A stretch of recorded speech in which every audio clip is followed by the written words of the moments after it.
골로새서 말씀을 강의를 하고 있는데요. 오늘은 골로새서 3장 말씀 위의 것을 찾으라 라는 제목으로 말씀을 나누도록 하겠습니다. 바울이 교회에 보낸 서신서들을 보면은 전부 교회 안에 있는 특정한 문제를 해결하기 위해서 보냈습니다. 하나님의 은혜로 복음이 온 열방에 전해지고 100년이 지나기 전에 로마에까지 복음이 전해졌어요. 수많은 이방인들이 예수님을 믿게 됐습니다. 그렇지만 그 과정은 순탄하지 않았습니다. 세상 권력자들의 어마어마한 핍박이 있었고요, 또 이방 종교 지도자들의 핍박이 있었습니다. 근데 그보다 더 견디기 어려운 것은 교회 내에 삐뚤어진 복음, 교회 내에 잘못된 복음이에요. 그분들이 평생 이방신을 섬기다가 이제 예수를 섬기게 됐으니 갑자기 복음이 든든히 세워져 있지를 못했을 것입니다. 그런 사이비, 이단, 잘못된 종교들이 교회 안에 들어와서 교회의 근본부터 흔들어대고 있었다는 거예요. 그래서 바울은 골로새 교회 안에 있는 이런 잘못된 신앙, 삐뚤어진 복음을 바로잡기 위해서 지금 이 서신서를 쓰고 있는 것입니다. 그래서 1장, 2장은 교리에 대한 부분입니다. 신학적인 부분이라 새벽 예배 시간에 말씀을 듣기에는 조금 좀 복잡한 부분이 있지만 그를 통해서 삐뚤어진 신앙을 바로잡기 위한 바울의 그런 복음에 대한 설명이었습니다. 다시 정리해서 말씀을 드리면 이단이란 무엇입니까? 이단이란 한마디로 정의하면 예수만으로는 충분치 않다는 거예요. 예수를 믿어도 유월절 지켜야 된다. 예수를 믿어도 안식일 지켜야 된다. 예수를 믿어도 할례는 받아야 된다. 예수는 믿어도 이만희가 필요하다. 안상홍이 필요하다. 이러면 이게 잘못되는 것이죠. 예수님만으로 충분하지 않다. 그게 이제 골로새 교회 안에 있는 잘못된 지도자들의 가르침이고, 그에 대해서 바울은 분명하게 말씀하고 있습니다. 예수님만으로 충분합니다. 한번 여러분 따라 하실까요? 예수님만으로 충분합니다. 예수님의 십자가만으로 충분합니다. 예수님이 십자가에서 다 이루었다 말씀하셨는데 예수님의 부활만으로 충분합니다. 예수님의 십자가 부활에는 우리를 구원하시기에 넉넉한 하나님의 은혜와 지혜가 담겨 있는 줄로 믿습니다. 그분은 살아계신 하나님의 아들이시고 그분은 우리의 구원자가 되십니다. 이런 복음을 골로새 교인들에게 직접 전하고 있는 거예요. 그리고 3장에 와서는 그 말씀 선포가 끝난 다음에 우리가 어떻게 그러면 살아야 될 것인가, 그 진리 되신 예수님을 따르는 우리가 어떻게 삶을 살아야 될 것인가에 대해서 가르치고 있습니다. 그리고 오늘 본문 1절에서 4절은 그 실제적인 개요예요. 실제 삶의 적용에 있어서의 개요편입니다. 4절밖에 아주 안 되는 짧은 구절이지만 참 이 말씀 속에는 심오한 그런 신앙의 진리가 담겨져 있어요. 먼저 바울은 그런 말씀을 해요. 너희가 그리스도 예수로 인해서 살리심을 얻었으면 위의 것을 찾으라. 위의 것을 찾고 땅의 것을 생각지 말라 그래요. 예수를 믿었으면 늘 세상 일, 일생에 매여 종로로 타지 말고 하나님의 나라를 바라보라. 하나님의 뜻을 생각하라. 여러분, 평소에 그 사람이 뭘 생각하느냐가 그 사람의 인격이라 그래요. 뭘 바라보느냐가 그 사람 자신입니다. 여러분은 뭘 생각하고 사십니까? 여러분 뭘 바라보고 뭘 추구하고 사십니까? 바울은 골로새 교인들한테 너무 땅에 있는 것만 생각지 말고 하늘에 있는 것을 생각하고 살아가라. 여러분 이 말이 이해가 되십니까? 이해가 될 것 같기도 하고 안 될 것 같기도 하고 그래요. 위의 것은 무엇이고 땅의 것은 무엇인가? 위의 것을 추구한다는 것은 뭘 추구하는 것이고 땅의 것을 찾는다는 것은 뭘 말하는 것인가? 우리 1절 말씀을 같이 한번 읽어볼까요? 1절 말씀을 같이 읽겠습니다. 시작. 그러므로 너희가 그리스도와 함께 다시 살리심을 받았으면 위의 것을 찾으라. 너희가 그리스도와 함께 살리심을 받았으면 위의 것을 찾으라. 거기는 그리스도께서 하나님 우편에 앉아 계시느니라. 그래요. 이 말에서 우리가 배울 수 있는 것은 우리는 그리스도와 함께 살리심을 받은 사람이라는 거예요. 예수 믿기 전에 우리의 상태는 어땠습니까? 죄와 또 저주로 죽었던 사람들입니다. 그런데 이제 예수를 믿고 죽음에서, 죄에서, 저주에서 구원함을 받은 하나님의 자녀가 되었다는 것입니다. 이제 심판받을 자가 아니라 하나님의 나라, 하나님의 백성이 되었다는 거예요. 이 기쁜 사실을 누구에게 알리겠습니까? 한번 저를 따라 하시겠습니다. 예수를 믿으면 죽음에서, 죄에서, 저주에서 자유하게 됩니다. 그게 우리의 정체성이라는 것입니다. 이제 우리는 과거에 죽었습니다. 그리고 그리스도 예수로 인해서 살았습니다. 죄에 대해서 죽었어요. 의에 대해서 다시 살게 되었습니다. 그리스도인이란 누구냐? 여기 짧은 한 구절로 정리하고 있는데, 예수 그리스도와 함께 죽은 자들이고요, 예수 그리스도와 함께 다시 살아난 자들이고, 예수 그리스도와 함께 부활의 영광에 참여할 자들이에요. 계속해서 바울은 이 말씀을 반복해서 말하고 있습니다. 세계인이 다 아는 성경 구절이 있죠. 갈라디아서 2장 20절 말씀. 내가 그리스도와 함께 십자가에 못 박혔나니. 사람들이 우리나라 말에는 그냥 뛰어나오세요. 이게 애매하게 표현이 되어 있는데 영어로 하면 정확해요. I am crucified. 나는 십자가에 못 박혔다는 거예요. 그리스도와 함께라고 하니까 말이 조금 애매해졌는데, 예수님이 십자가에 못 박혀 죽으실 때 자신을 위해서 죽으신 게 아니라 우리의 죄를 위해서 죽으신 거 아닙니까? 그러니까 우리도 그 자리에 함께 십자가에 못 박혔다는 것입니다. 그런즉 이제는 내가 사는 것이 아니요 내 안에 예수께서 사시는 것이라. 이제 내가 육체 가운데 사는 것은 나를 사랑하사 나를 위해서 자기를 버리신 하나님의 아들을 믿는 믿음을 가진 믿음 안에서 사는 것이라. 그리스도인은 이 땅에 살지만 땅에 발을 디디고 하늘을 살아가는 사람이라는 거예요. 우리의 신분은 하나님 나라에 있습니다. 상황은 여기 있지만 우리는 이 땅에 살지만 하나님 나라를 동시에 살아가고 있는 사람이라는 것입니다. 로마서 6장 3절도 비슷한 말씀을 전해요. 무릇 그리스도 예수와 합하여 세례를 받은 우리는 그의 죽으심과 합하여 세례를 받은 줄을 알지 못하느냐. 세례라고 하는 것은 예수의 죽으심과 부활하심을 설명하는 것입니다. 물 속에 들어갈 때는 이제 과거에 나는 죽는다는 거예요. 예전에 그 죄 많은 나, 저주받은 삶을 살았던 나는 십자가 죽으심과 함께 죽고 물에서 다시 나온다는 것은 이제 예수님과 함께 다시 산다는 것입니다. 또 에베소 2장 6절 말씀에 또 함께 일으키사 그리스도 예수 안에서 함께 하늘에 앉히시니 우리를 하나님의 보좌에 함께 앉게 하셨다는 것입니다. 갈라디아서 5장 24절 말씀에 그리스도 예수의 사람들은 육체와 함께 그 정욕과 탐심을 십자가에 못 박았느니라. 우리 옛사람은 죄 가운데 살았습니다. 생각과 행동과 말, 과거, 현재가 전부 죄하고 엉켜 있었습니다. 생각하는 게 죄고 살아가는 모든 모습이 죄였어요. 그런데 예수님께서 십자가에 못 박히셨을 때 우리도 거기 같이 죽었다는 것입니다. 어떤 분이 너무 속상하면은 500만 원짜리 잠옷을 입는데요. 그래서 그게 무슨 뜻이냐 그랬더니 예전에 암에 걸려서 수술할 때 의사가 그랬대요. 깨어날 확률이 반이고 죽을 확률이 반이다. 너무 암이 깊어서 깨어날 확률이 반이고 죽을 확률이 반이라고 그러대요. 그런데 하나님께서 기적 같은 은혜로 다시 살려주셨습니다. 그래서 나는 이미 그때 죽었던 사람인데 다시 살게 해주셨으니 이제는 하나님의 영광을 위해 살아야 되겠다, 그런 마음으로 산대요. 그래도 가끔씩 속사람이 덜 돼서 이렇게 분노심이 생기고 걱정이 되고 염려가 되면 그때 병원에서 입었던 환자복을 입는다는 거예요. 그러면 이미 나는 그때 죽었던 사람인데 무슨 염려를 하겠느냐, 이미 나는 그때 십자가에 죽었던 사람인데 무슨 걱정을 하겠느냐. 그러면 마음이 잔잔해진다는 거예요. 이미 여러분은 세례를 받을 때 예수님과 함께 죽었던 사람들입니다. 주님께서 우리를 다시 살리셨다. 그리고 그러면 이제는 위의 것을 추구하고 살아가라. 너무 땅의 것만 생각하지 말고 위의 것을 생각하라. 2절 말씀이에요.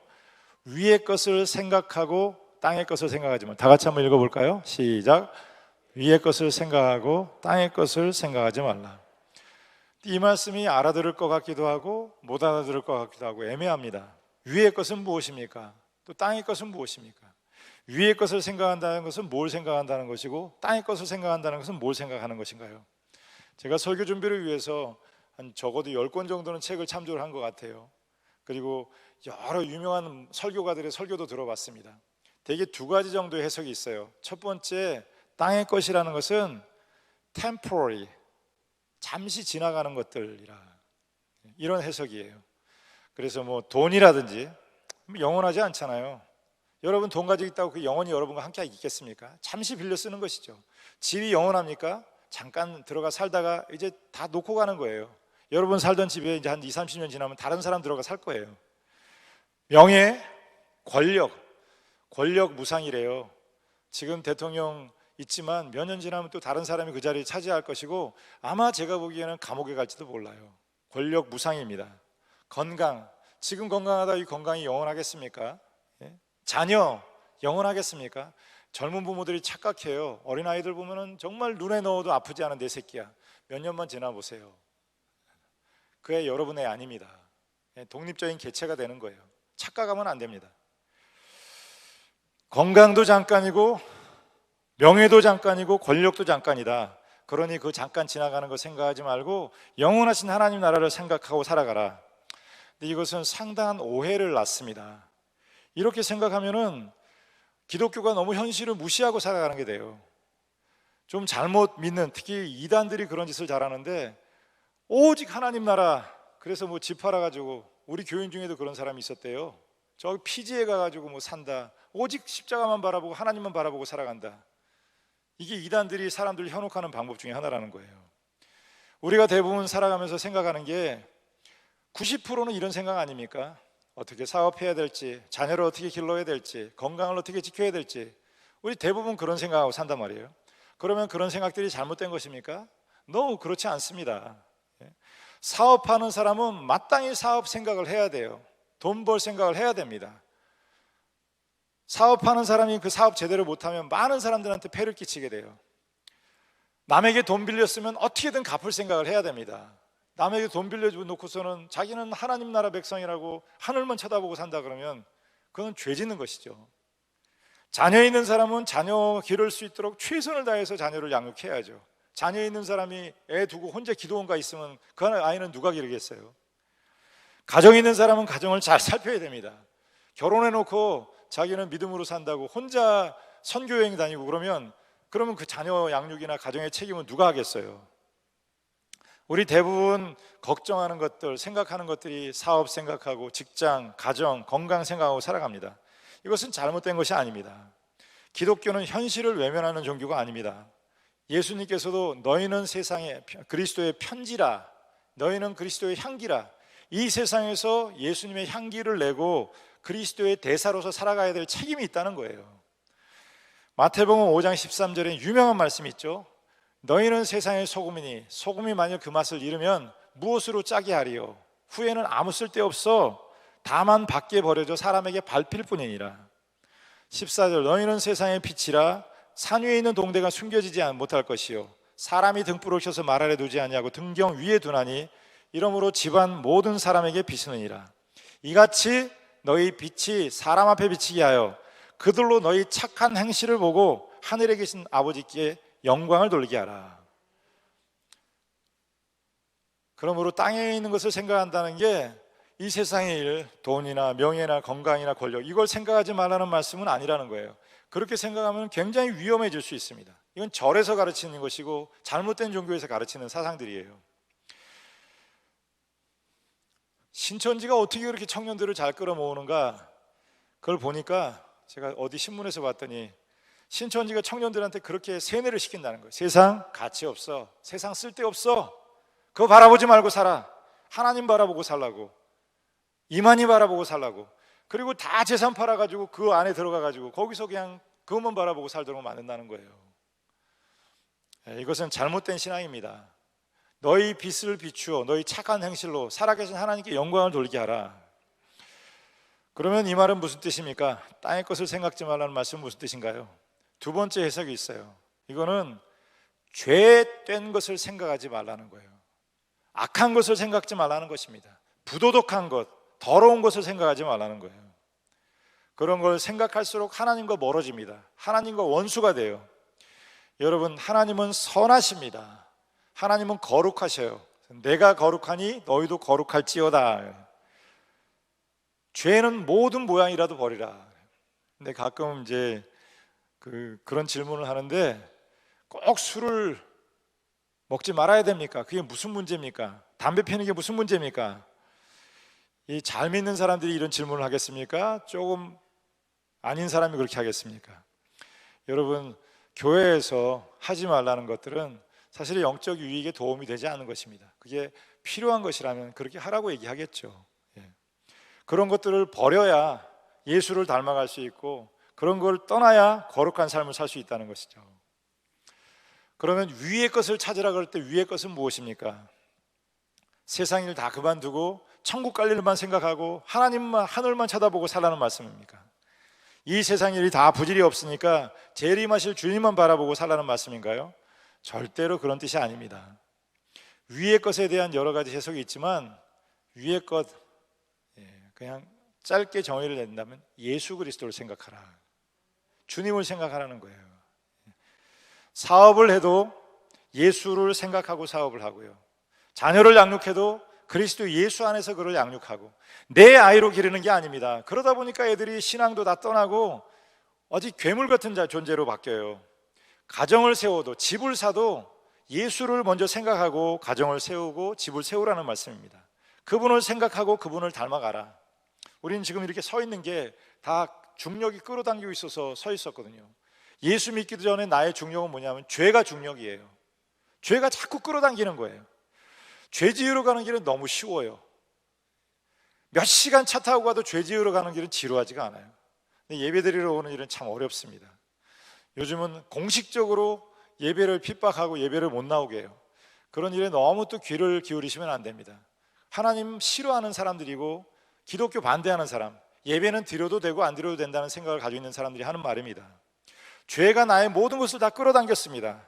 늘 그쪽으로 끌려다녔어요. 그런데 예수 믿는 순간 중력이 바뀌었어요. 예수님이 중력이 되신 거예요. 그분이 나를 끌어가셔요. 그분이 가자는 대로 딸려가고, 그분이 생각하시는 걸 생각하고, 그분이 기뻐하시는 것을 기뻐하는 것, 그게 이제 위의 것을 생각하는 삶이라는 거예요. 다시 정리해서 말씀을 드리면, 위의 거라고 하는 것은 죄악된 것이 아니라 우리 안에 계신 예수 그리스도를 생각하는 것이고, 또 그분이 기뻐하시는 삶을 생각하는 것입니다. 왜 그래야 됩니까? 3절 말씀을 볼까요? 3절 시작. 이는 너희가 죽었고 너희 생명이 그리스도와 함께 하나님 안에, 여기 이는이라고 하는 것은 그러므로란 뜻입니다. 너희가 이제 예수와 함께 살았으면 땅의 것을 죽이고 위의 것을 찾으라. 이는, 왜냐하면 너희가 죽었고 너희의 생명이 그리스도와 함께 하나님 안에 감추어져 있느니라. 이건 정말 신비로운 말씀입니다. 왜 그렇게 살아야 됩니까? 나는 죄에 대해서 죽었습니다. 과거의 나는, 과거의 임학수는, 과거의 김지웅은, 유영과는 죽었어요. 이제 예수님과 함께 다시 살았습니다. 과거의 나는 심판받아 마땅한 존재였습니다. 죽어 마땅한 존재였어요. 저주받아 마땅한 존재였어요. 그런데 예수 그리스도로 인해서 다시 살게 되었습니다. 그러므로 이렇게 살아야 된다, 그 말씀을 하는 거예요. 여기 죽었다고 할 때 죽음에는 두 가지 의미가 있는데, 하나는 예수님이 십자가에 못 박히실 때 나도 그 자리에 같이 못 박혔다는 거예요. 벤허라고 하는 영어 아시죠? 이 벤허가 정말 핍박을 많이 받고 오해받고 그렇게 고난을 당하는데도 반격하지 않아요. 그냥 그 고난을 그대로 다 받습니다. 도대체 왜 그러냐 누가 물어보니까, 예수님께서 십자가에 못 박히시는 걸 봤다. 나도 그 자리에 있었다. 그리고 그 순간 나는 내 손에 검을 내려놓았다. 누군가를 해하고자 하는 검을 그 순간 내려놨다. 예수님이 십자가에 못 박히실 때 나도 그 자리에 있었고 나도 십자가에 못 박혔다. 예전에 그 정과 욕심에 매여 있었던 나는 사라지고 이제 예수 그리스도와 함께 다시 산다 하는 그런 말씀이에요. 두 번째 내가 죽는다고 하는 얘기는, 예수 믿음으로 구원받기 위해 매일매일 살아가는 삶 속에서 십자가 지고 가는 삶을 말해요. 내가 그럴 일 없어요. 옛날 같았으면 그렇게 살지 않았을 것입니다. 그런데 예수님이 있기 때문에 희생하는 거예요. 예수님이 있기 때문에 죽는 것입니다. 아버지가 죽어야 가정이 살고 어머니가 죽어야 가정이 산다 그래요. 매일매일 그리스도 안에서 죽는 삶을 말해요. 사도 바울은 이에 관해서 나는 매일 죽노라. 하나님 말씀에 순종하기 위해서 매일매일 나 자신을 쳐서 복음 앞에 복종하게 하고 죽노라, 이거를 죽었다고 하는 것입니다. 3절 말씀을 다시 한번 볼까요? 이는 너희가 죽었고 너희 생명이 그리스도와 함께 하나님 안에 감추어졌느니라. 너희 생명이, 한번 따라 하실까요? 너희 생명이 하나님 안에 감추어져 있느니라. 겉으로는 똑같아 보여요. 믿는 사람이나 아니나 똑같아 보입니다. 그런데 아니라는 거예요. 예수 안에 있는 여러분에게는 하나님의 생명이 감추어져 있다는 거예요. 여러분 안에는 하나님의 생명이, 씨가 감추어져 있다는 것입니다. 지금은 잘 모르지만 언젠가 만천하에 드러나게 될 것입니다. 우리 안에는 영원한 생명이 있습니다. 왜 계란이 무정란이 있고 유정란이 있잖아요. 유정란은 그 안에 생명이 있는 계란이에요. 때가 지나면 이거는 생명으로 나타날 것이고, 씨가 없는 것, 그거는 썩어버릴 거예요. 지금은 다 비슷해 보이지만 이제 마지막 날, 그러니까 하나님 앞에 갈 때 그 생명이 만천하에 드러나게 될 거라는 것입니다. 4절 말씀, 우리 생명이신 그리스도께서 나타나실 그때 너희도 그와 함께 영광 중에 나타나리라. 그리스도께서 나타나신다는 것은 최후 심판의 날을 말합니다. 종말의 때를 말해요. 지금 세상 돌아가는 걸 보면 이러다가 진짜 종말이 오지 않을까? 영국의 어떤 학자가 지금 특별한 대처하지 않고 그냥 두면 40억 명이 걸릴 거래요. 70억 중에서 40억 명이 코로나 바이러스 걸릴 거라 그래요. 그리고 그 중에 4천만 명이 죽을 거라고 그래요. 이게 종말이 아니고 뭐겠어요? 이태리는 바이러스가 변종이 돼서 치사율이 훨씬 더 높다고 합니다. 대략 10%가 치사율이래요. 그렇게 하다가 정말 종말이 올 수도 있지 않겠습니까? 정말 지금 그리스도인들이 깨어서 기도해야 될 때가 아닐까요? 지금이야말로 주님이 오심을 기다리고 준비되어 있어야 되지 않을까요? 여러분, 지금 주님이 오신다 그래도, 지금 여러분이 죽어 천국에 간다 그래도 누가 알겠어요? 그게 나가 될 수도 있는 거 아니겠어요? 바이러스는 사람을 안 가리더라고요. 뭐 영국의 유명한 정치인도 걸렸다 그러고. 지금은 우리가 예수님을 선택할 수 있습니다. 지금은 우리가 믿을 수 있어요. 근데 그날엔 믿을 수 없습니다. 그날엔 예수님을 선택할 수 없어요. 그날에는 예수님이 구원주가 아니라 심판주로 오신다 그래요. 지금 주님이 부르신다 그래도 아멘 주 예수여 오시옵소서, 그렇게 대답할 수 있는 그런 성도님들 되시기를 주님의 이름으로 축원을 드립니다. 그날 구원받은 성도들은 영광의 잔치에 참여하게 된다는 거예요. 어린 양의 혼인잔치에 우리가 함께 참여하게 된다는 것입니다. 그날은 심판날이 아니라 축제와 같은 날이에요. 믿지 않는 사람에게는 저주의 날이 되고 심판의 날이 되겠지만, 믿는 그리스도인들에게는 잔치날이 되는 것이고 축제의 날이 되는 것입니다. 이를 통해서 바울이 고로새 교인들에게 하는 말이 무엇입니까? 우리가 누군지 바로 알자는 거예요. 그리스도인의 정체성이 뭔가를 바로 알자는 것입니다. 너희가 누군지 아느냐? 예수의 피값으로 구원받은 하나님의 자녀이다. 너희가 누구인지 아느냐? 너희 안에는 하나님의 생명이 이게 불어넣어져 있는 사람들이다. 너희는 잠깐 살다가 썩어버릴 인생이 아니라 천국에 참여할 사람들이다. 그걸 알아야 인생을 구차하게 안 삽니다. 그걸 알아야 치사하게 안 살아요. 그걸 알아야 더럽게 안 삽니다. 내가 얼마나 귀한 존재인지 알아야 죄를 멀리하고 그리스도를 따라가는 삶을 살 수 있다는 거예요. 로리나라고 하는 신학자의 글을 보니까 우리의 지위는 하늘에 있고 우리의 조건은 땅에 있다. 우리는 땅에 발을 딛고 살지만 하늘을 사는 사람들이다. 오카너 목사님은 조금 더 강하게 얘기하시더라고요. 우리는 하나님의 보좌에서 땅을 내려다보고 사는 사람이래요.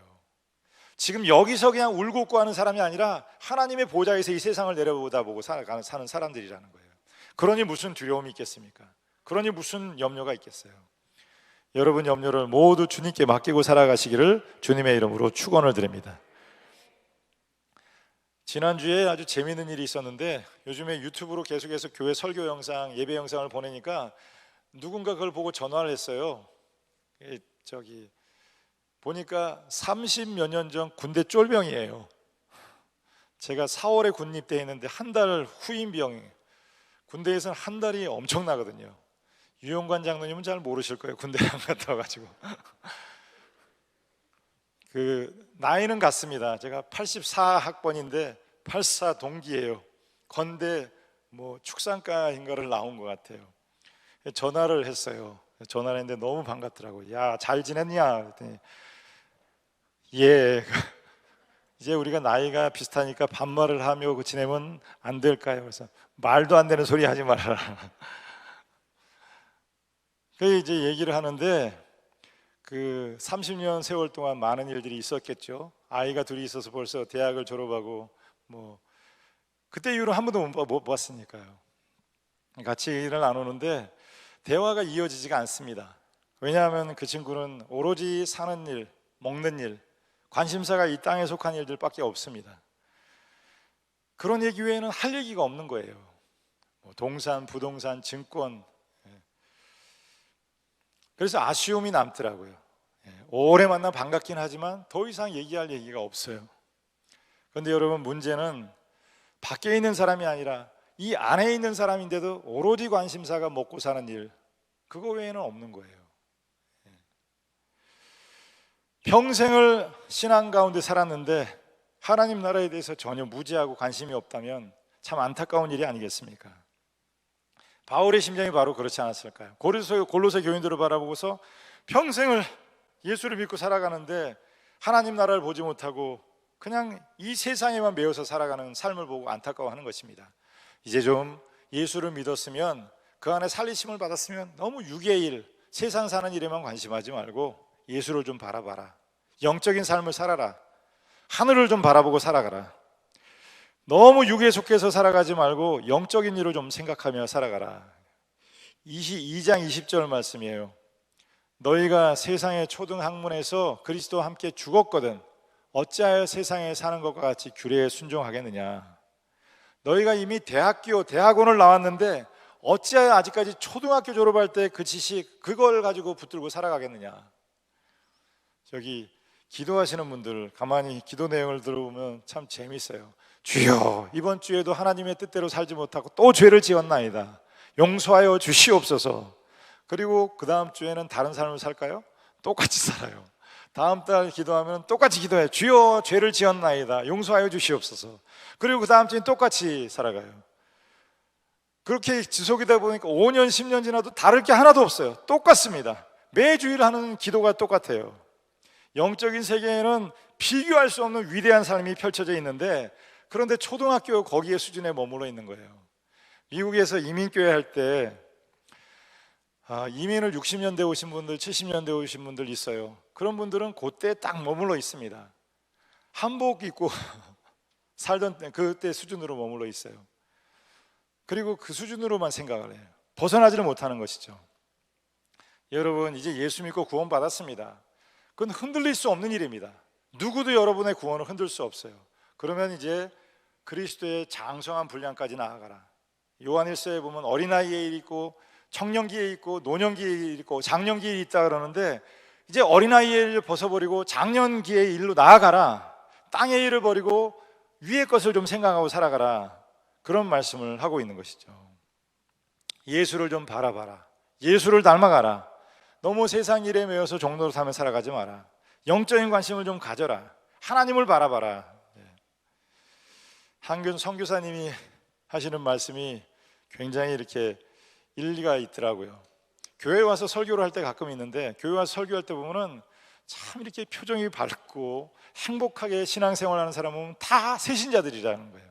근데 얼굴이 썩어 있고 우중충하고 표정이 없는 사람 보면 다 신앙생활 한 30년 한 사람들이더라고요. 이게 무슨 일입니까?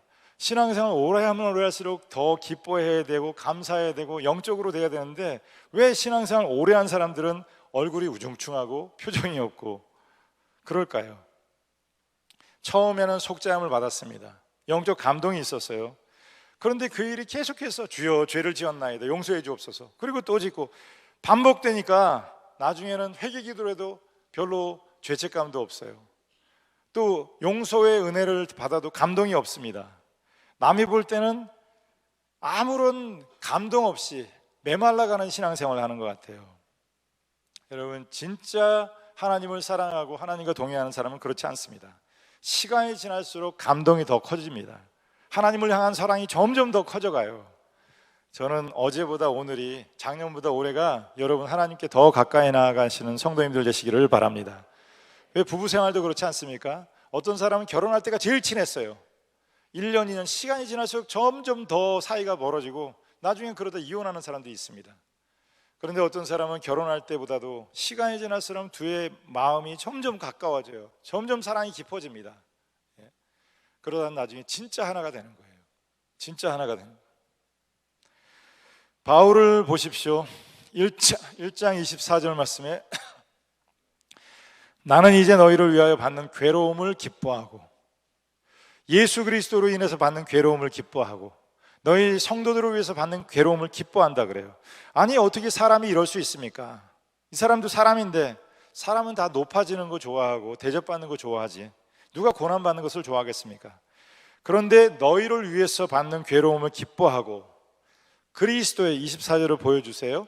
그리스도의 남은 고난을 그의 몸된 교회를 위하여 내 육체에 채우느라. 내 육체로 그리스도의 남은 고난을 채우거느라. 다시 말씀드리지만 그리스도의 십자가가 부족하다는 게 아닙니다. 이미 십자가로 구원을 완성하셨지만 주님을 닮아가고 따라가는 일이 있어서 내가 감당할 그 고난을 기꺼이 감당하겠다는 거예요. 골로새 교인들을 세우기 위해서 내가 감당해야 될 몫이 있으면 기꺼이 감당하겠다는 것입니다. 이럴 때 그에게 고난은 기쁨이 되는 것이죠. 부모가 자녀를 위해서 행하는 기쁨, 그 수고가 있습니다. 그걸 하면서 불만스럽게 생각하는 사람들이 없어요. 빌리 그레임 목사님이 설교 중에 이런 말씀을 하셨습니다. 한 공산주의자 청년이 자기 사랑하는 연인에게 이별을 통보하면서 보낸 편지라 그래요. 이제 내가 이 공산주의 혁명을 완수하기 위해서 너와 더 이상 교제할 수 없다, 이별을 통보하면서 보낸 편지라 그래요. 제가 부분을 읽어드리겠습니다. 공산주의자들은 사망률이 높습니다. 대부분 가난합니다. 모든 시간과 재산과 재능을 아낌없이 당에 바치기 때문입니다. 사람들은 우리를 광신자라고 비난합니다. 그러나 개의치 않습니다. 우리의 삶은 한 가지 목적, 세계 공산화에 있습니다. 내가 죽도록 갈망하는 것이 있는데 그것은 세계 공산화입니다. 그것은 나의 삶이요, 나의 사업이요, 내 종교요, 내 취미요, 내 연인이요, 내 빵이요, 내 고기입니다. 나는 낮에 그것을 이루기 위해 일하고 밤에는 그것을 꿈꾸며 살아갑니다. 이것을 떠나서는 우정도 사랑도 없습니다. 나는 이것을 위해서 감옥에 갈 준비가 되어 있고 이것을 위해서 기꺼이 죽을 준비가 되어 있습니다. 여러분, 공산주의는 잘못된 사상입니다. 이로 인해서 얼마나 많은 사람들이 죽었는지 몰라요. 악마적인 사상입니다. 그런데 그런 거짓에 속아서도 생명을 걸고 일하는데 우리 그리스도인들이 하나님 나라를 위해서 살아가야 되지 않겠느냐, 그런 말씀을 하는 것이죠. 지금 뭐 여러 가지로 환경이 어렵고 또 목회 환경이 어렵고 일단 교회에 모이지를 못하니까. 그런데 환경이 어려운 게 아니라 우리 마음이 어려운 거죠. 마음이 변색되고 퇴색된 것입니다. 우리 마음에 주님을 사랑하는 마음이 여전하고 그 십자가의 사랑을 가지고 살아간다면 어떤 환경이라도 넉넉히 이기게 하실 줄로 믿습니다. 누가복음 14장 27절 말씀에 누구든지 자기 십자가를 지고 나를 따르지 않는 자는 능히 내 제자가 되지 못하리라. 자기의 십자가를 지고 주님의 뒤를 따라가지 않으면 능히 내 제자가 되지 못하리라. 오카나 목사님은 예수 믿는 사람은 세상에 살지만 하늘에 앉아서 땅을 보는 사람들이다. 하늘에 앉아서 땅을 보는 사람들이라. 말씀을 정리해 보면요, 그리스도인은 누굽니까? 예수 그리스도와 함께 죽은 사람입니다. 예수 그리스도와 함께 다시 살아난 사람들입니다. 세 번째, 예수 그리스도와 함께 하나님 나라에 감추어진 사람입니다. 네 번째, 예수 그리스도가 재림하실 때 거기에 참여할 자들이에요. 이 말을 그냥 쉬운 말로 하면 여러분 보통 사람 아니라는 거예요. 하나님이 그의 아들을 주고 핏값을 주고 사신 존재라는 것입니다. 저는 그 빌리그레임 목사님 얘기 좋아하는데, 당신이 어떤 죄를 지었든지 어떠한 흉악한 짓을 했든지 당신의 신분이 어떤 사람이든지 하나님은 당신을 사랑하십니다. 하나님은 당신을 향한 사랑을 놓치시지 않습니다. 사람이 생을 살아가려고 하면은 목표가 필요합니다. 인생의 목표가 필요해요. 근데 중요한 것은 그 목표가 가치가 있어야 되고 그 목표가 변치 않아야 됩니다. 예를 들면 20대 목표 가지고 살았는데, 열심히 살았는데 나중에 70, 80대니까 헛살았어, 내가 인생 잘못 살았어, 이렇게 된다면 정말 처절하게 실패한 것 아니겠습니까? 그 목표가 20대, 30대 적은 것이라 그래도 80이 돼도 나는 잘 살았다, 후회 없는 인생을 살았다, 그렇게 할 수 있어야 좋은 목표라는 거예요. 근데 그런 목표가 뭐가 있습니까? 그런 목표가 뭐가 있을까요? 한 가지, 예수 그리스도. 그분을 바라보고 살아가는 사람들은 후회 없는 인생을 삽니다. 아무리 불러도 아쉬울 것이 없는 이름, 그 이름은 예수 그리스도라고 하는 이름이라는 거예요. 90, 100살이 돼서 세상을 떠나도 그래도 예수 그리스도는 우리에게 영원한 구원자가 되시는 것입니다. 전에 미국에서 목회할 때 얘기인데 여러 차례 말씀을 드린 것 같아요. 숙대 교수를 지내신 권사님이 한 분 계셨습니다. 나이 많으셔서 80도 넘으시고 90 바라보시는 것 같아요. 한번 초청을 하셔서 그 집에 신방을 갔습니다. 그 아들이 우리 교회 장로님이셨어요.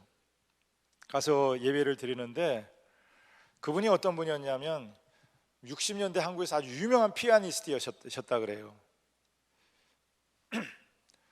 그때는 그게 인생의 가장 큰 보람이었습니다. 나이 들어서 피아노를 더 잘 치지 못했을 때는 후학들을 양성하는 것을 기뻐하셨어요. 그 집 손녀가 수진이라고 그 시카고에서 아주 유명한 피아니스트였어요. 그 아이도 돌아보고 훈련시켜주는 게 기쁨이었습니다. 조금 지나니까 그것도 별로 관심이 없어요. 우리 어머니 요즘에 옷도 잘 안 사셔요. 관심 별로 없어요.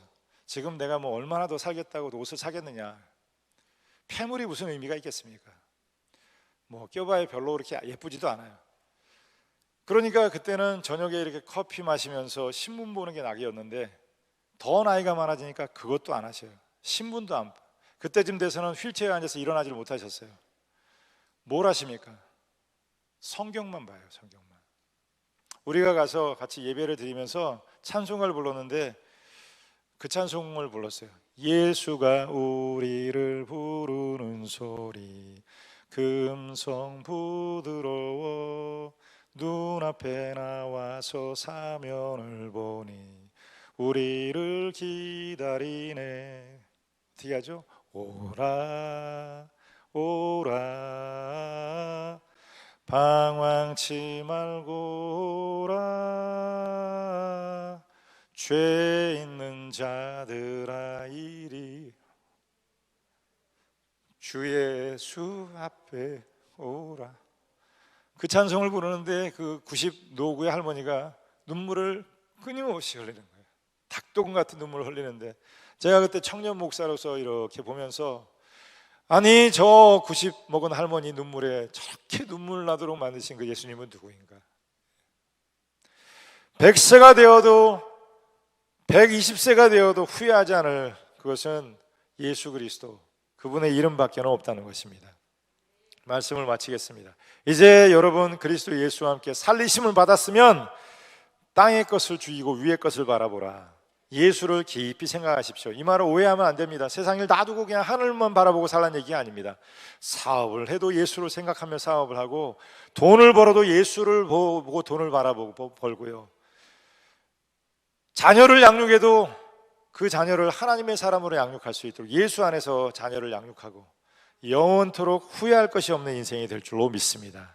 오늘 여러분의 영혼과 육신을 하나님이 축복해 주시기를 간절히 축원합니다. 우리 기도하겠습니다. 하나님 아버지, 저의 눈을 열어서 하나님을 바라보게 하여 주시옵소서. 귀를 열어 주의 음성을 듣게 하여 주시옵소서. 말씀이 들리는 만큼 행복한 삶을 살게 될 줄로 믿습니다. 말씀을 깨닫는 만큼 진실한 인생을 살게 될 줄로 믿습니다. 주여, 거짓을 버리고 진짜를 붙들고 살아가도록 인도하여 주시옵소서. 오직 예수 그리스도, 그분을 바라보며 살아가도록 인도하여 주시옵소서. 예수 그리스도의 이름으로 기도드립니다. 아멘. 아멘. 우리 할렐루야 하나님께 감사의 박수를 드리도록 하겠습니다.